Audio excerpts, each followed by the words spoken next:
স্বামী বিবেকানন্দের ১৬৪তম জন্মদিন পালন করল প্রদেশ যুব কংগ্রেস। প্রদেশ কংগ্রেস ভবনে দিনটি পালন করা হয়। উপস্থিত ছিলেন প্রদেশ যুব কংগ্রেস সভাপতি নীলকমল সাহা, সর্বভারতীয় মহিলা কংগ্রেসের সাধারণ সম্পাদিকা তথা উত্তর পূর্বাঞ্চলের দায়িত্বপ্রাপ্ত ইনচার্জ লংহিং কিম হাওকিপ সিং নাইসুই, প্রদেশ কংগ্রেসের মুখপাত্র প্রবীর চক্রবর্তী সহ অন্যান্যরা। উপস্থিত সকলে স্বামী বিবেকানন্দের প্রতিকৃতিতে ফুল দিয়ে ওনার প্রতি শ্রদ্ধা নিবেদন করেন।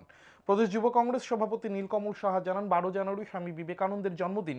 ১৯৮৪ সালে ১২ জানুয়ারি দিনটিকে প্রথমবারের মতো জাতীয় যুব দিবস হিসেবে পালন করা হয়, কারণ স্বামী বিবেকানন্দ যুবকদের জন্য কথা বলেছিলেন।